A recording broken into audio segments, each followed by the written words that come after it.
What's up, everybody? Happy Thursday. Hope all you had a great day so far. Everything was just messed up today because of the Donald Trump impeachment hearings and all that mess. So we got a little preempted a little bit. Like, I saw the beginning part of the episode and then I saw the last 20 minutes of it. So the in-betweens we didn't really see until I watched the whole episode on YouTube. So shout out to whoever uploaded it on YouTube because I got to finish watching the middle part. So I saw the beginning and the end, but now I got the middle. Basically, getting into this episode, it was pretty much filler for the most part, other than the Quartermaine stuff. The Quartermaine stuff was the really good stuff about this episode. Oh, and of course, I had to let y'all know. I had to get more. My Welch's white grape juice, I had to get more. I had to. That is like the best. So anyway, getting into this episode, I'm going to get through the filler stuff first. Nikolas and Lulu scene, I really didn't give a damn about that scene. I really didn't. I'm being totally honest. I could care less about that scene today because it wasn't important. It was just basically Lulu shrieking at Nikolas. That's basically what it was. Like how angry she is that he basically used her daughter. I get it. She's upset. I get it. She has every right to be upset with Nikolas. You know what I'm saying? Like, you played with her daughter's emotions and stuff like that. So I get it. Your own niece. I get it. But all that shrieking and doing all that, it's like, shut up. Hey, it was just too much. Like, she sounded like nails on the damn chalkboard. Nikolas, you could see it in his face, he was trying to make amends, but he kind of looked like he didn't really care. He was like, I just had to get back my stuff, I really don't see Lulu and Nikolas being as close as they once were. I really don't see it. Not for a long while. Like, it may take some more time for him to, like, really, because she wants him to be something that he was before. All nice and goody-goody and generous and, selfless and all that. That's what she wants him to go back to being. But I'm like, I feel like the Nikolas that you're seeing now has always been there. You know what I'm saying? Like, I think a lot of people have different sides to them. Nikolas, what you're seeing now with him, he's always been this. You know what I'm saying? He's just pulling it out more. That's really all it is. So now he gotta go and fly out to go see Spencer and stuff like that, and figure out how to, how Spencer is gonna take the news that he's alive and all that. The way Lulu felt is basically like he chose the Cassadine fortune and his son over her daughter, because he basically made a statement where, because Lulu was like, well, you kicked my daughter out. Basically, you took away her home and the life that she know. And he was like, okay. And it's the same thing Valentine did to his son, which is true. And she got really pissed about that because she was like, so basically you're comparing yourself to Valentine. I'm like, but the Cassadine fortune belonged to Nikolas from Jump Street. You know what I mean? Like, Valentine had no problem kicking Spencer out of his home that he's lived in all his life, taking away his fortune. Valentine had no problem with that. Not saying that it was right of Nikolas to basically turn around and do the same thing, but all Nikolas did was take back what was rightfully his. I don't see what the problem is. It's not like Charlotte is lacking for anything. It's not like she's homeless. It's not like she's, a foster kid or something. She still has two parents. She still has designer clothes. She still has a roof over her head. She's not lacking for anything, so calm down. I understand she's upset about the way Nikolas went about it. I get it. She has every right to be upset, but it's like, calm yourself down. You weren't bitching and pitching a tent when Valentine did that to Spencer. You didn't go all half cocked going crazy about it. So what's wrong with Nikolas getting back what's his? Like, chill out. So anyway, moving on from that foolishness. Alexis, her and Sam. First of all, that whole conversation was hilarious to me, where Alexis basically was telling Sam like she need to be careful and stuff with the whole, Nell situation. Like, she need to be careful. Sam sitting there talking about, oh, I'm always careful. What? You're always careful? Did you not get kidnapped by Shiloh more than once? Did he not stuff you in a deep freezer and you almost died? Did he not kidnap you and put your ass on a Hornet Star? Like, you're always careful? I beg to differ. How many times has Jason had to come save your ass? That doesn't sound like careful to me. I don't know where you got that from. You might want to change that. And she said that with a straight face too. I was like, the nerve, the audacity. Like, you said that with a straight face that you're always careful. You do know that you can't pack a gun anymore, right? Like, since you're on parole now, you can't officially have a gun anymore. So you might want to learn some Tai Bo, some martial art. Do they still have Tai Bo? That's an old one too. Tai Bo with Billy Blanks. That was the shit back in the day.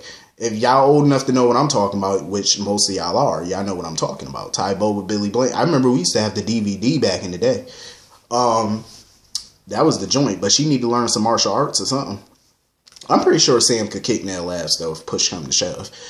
I felt bad for Alexis though. When she was sitting there looking at that vodka bottle when they was at the Metro Court, I said, Alexis, don't you do it. Alexis was staring a hole into that liquor. I said, Alexis, don't you dare. She had to hurry up and go to a meeting.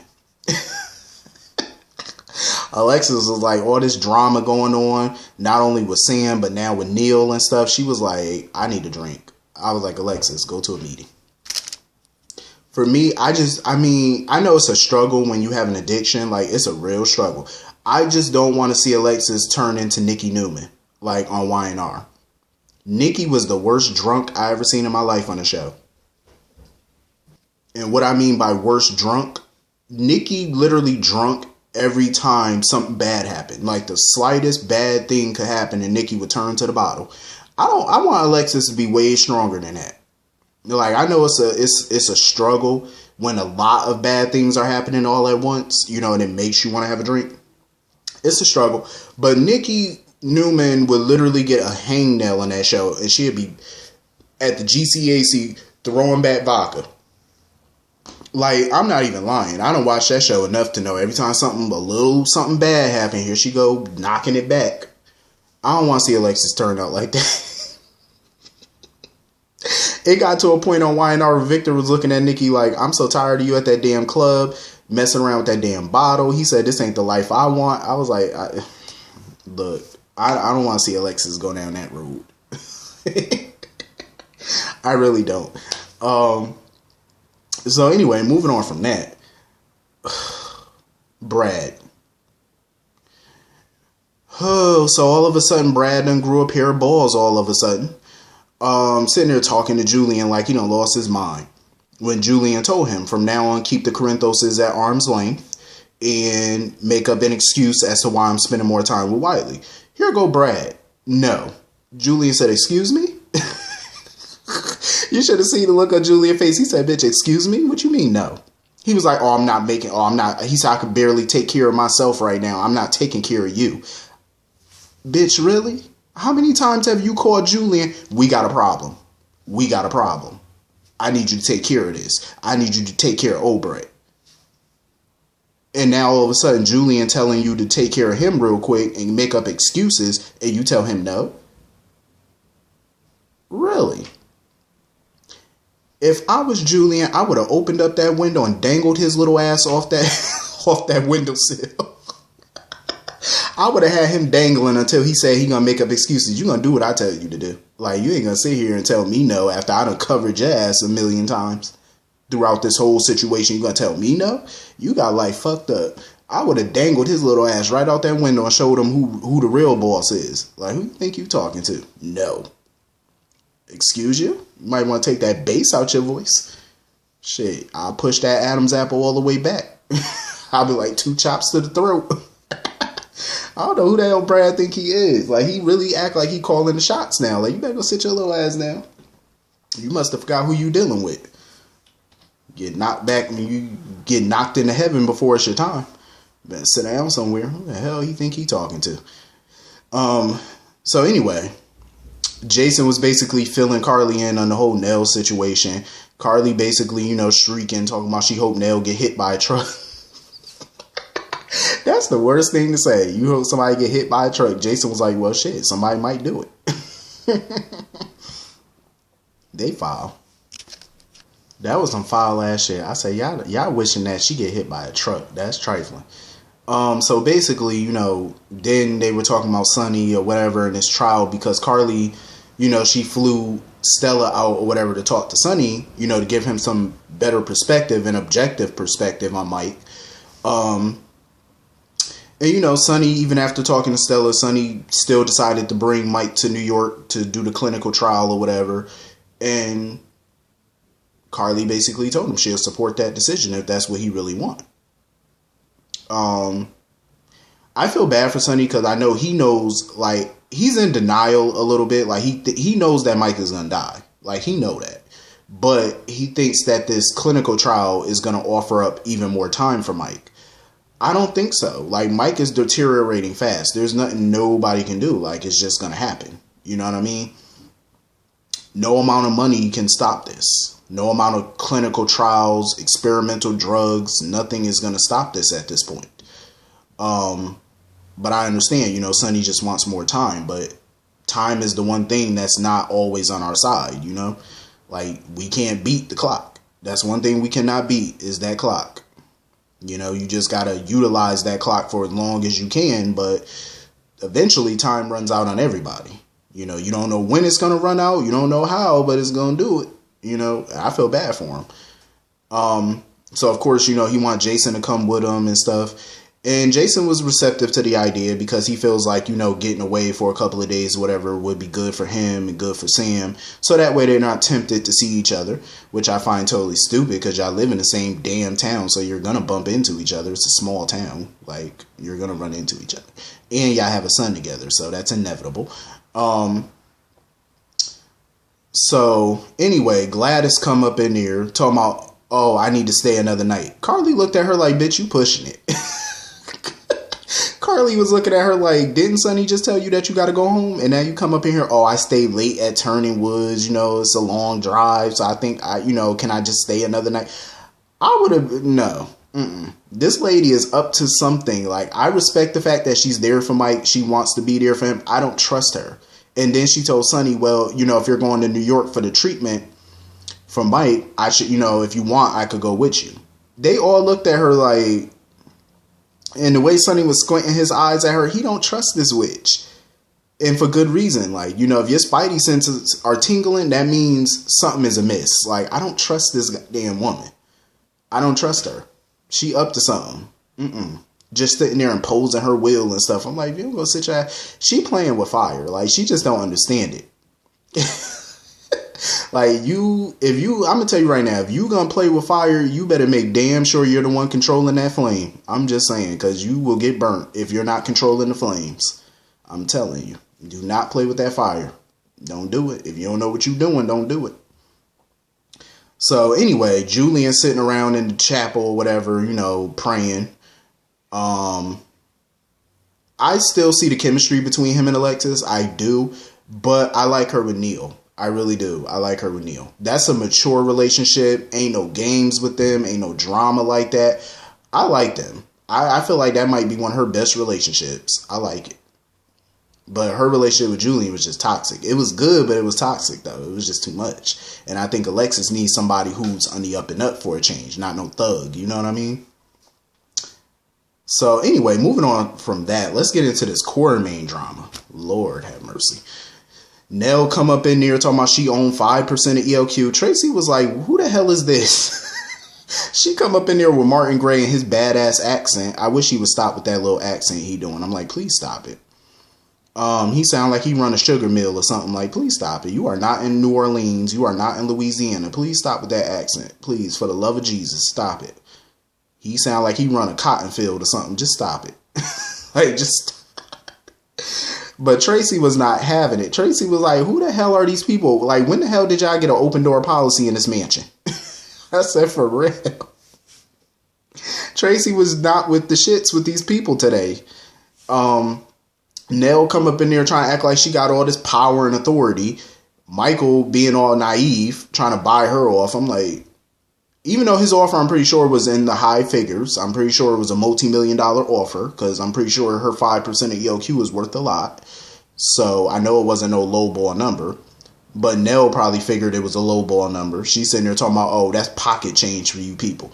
Probably is. Shit, the Quartermaines as a whole probably worth over $1 billion at least. So that whatever he offered you probably is peanuts. But so what? It's more than what you got in your purse. You better take it. Shit, beggars can't be choosy. So she up in there raising all this hell or whatever. And you notice the big difference in leadership between Michael and Ned. Michael was like, oh, I'm about to call 911 and get your parole or whatever. See, that's your first instinct is call 911. Ned got straight gangster. Ned told her straight up, you better turn around and get the hell out this house because this ain't the drama that you want. I said, that's how you handle shit. Listen, if you watch that scene, you notice the difference between Michael and Ned and how they handle situations. Ned went gangster. Ned went fucking gangster. Even she took it as a threat. And that's why she got all riled up. See, when Michael talks to her, she don't get all riled up like that. The way Ned was talking to her, oh, he got under her skin with that comment. He definitely did, because she know a threat when she hear one. And Ned definitely gave her one. But he tried to, backtrack and was like, no, that wasn't no threat. That's how you handle an enemy. I don't give a damn. That's how you handle an enemy. Michael, this is why I say, listen, Michael's a good character. I like Michael. But he ain't cutthroat enough for me. Like, you need somebody like Ned or Tracy or Brooklyn, actually. Because Brooklyn handled her shit today, and I liked it. Speaking of Brooklyn, she was all up in Nell face, calling her all type of trash and gold digger. And Nell tried to get physical with her. And she was like, go ahead, smack me. Go ahead. She said, go ahead and assault me. That'll revoke your parole right now. Go ahead. Nell had to back the hell up. I said, see, I like how Ned and Brooklyn handled the situation. That's how you handle shit. You know what I'm saying? Not to say that Michael handled the situation bad, because I did feel like Michael handled it well, but I felt like the way Ned handled it is more receptive. You know what I'm saying? It got a bigger reaction out of Nell. So she know who to fuck with and who not to fuck with. And Ned is not the one. Like, Ned done faced bigger obstacles than her. You know what I mean? He done faced way worse than her. And even Tracy was proud of Brooklyn and how she handled that, because she know Edward would have been proud too.